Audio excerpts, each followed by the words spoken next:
Life lesson number 2, turn your daydreams into goals.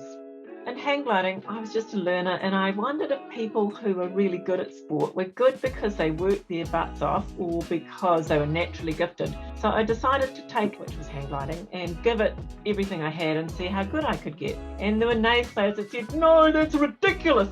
That's too high, too hard. Try something less. What do you mean you can do that? Ha ha ha. And, I guess there weren't many women in the sport, and it was a bit of a bloke thing in those days. And I thought, well, even if I don't know if I'm going to be number one or I'm going to get there, I could at least give it a go and give it everything I've got. And so at one point I got made redundant and from Air New Zealand and got given a bit of money. So I went off around the world to World Championships, and blow me down, I came 13th. And I thought, not far from there to number one. So I decided to take 2 years off and dedicate full time and sacrifice a huge amount of other things to focus just on getting good and competing. I held firmly to the premise that surely my goals weren't impossible, and I could at least surely give them a go. 8 years later, I did achieve my goals, and some of them twice. Okay, I didn't quite get to world champion. I got to 13th, and I represented New Zealand 3 times at world champs. But hey, who would have thought when I started out that I would have got that far? And in terms of the hypothesis, my lesson was, yes, if you work really hard, you can get really close to the top. But if you want to be right at the top, you've got to have your heart has to be in it. And I was doing that as a sort of head experiment, as a hypothesis. Later on, I decided that horses was my thing, and so I've been putting lots of energy into that.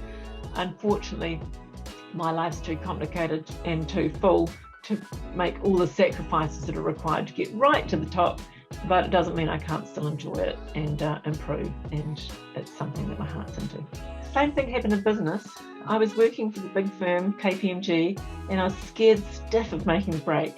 So I set a goal about 8 months into the future that gave me time to pluck up the courage to set up my business. I'll be out on my own in business by January 31st. Well, I was there by February 13th. I had to read Feel the Fear and Do It Anyway by Susan Jeffers to help me get the courage and overcome my fears.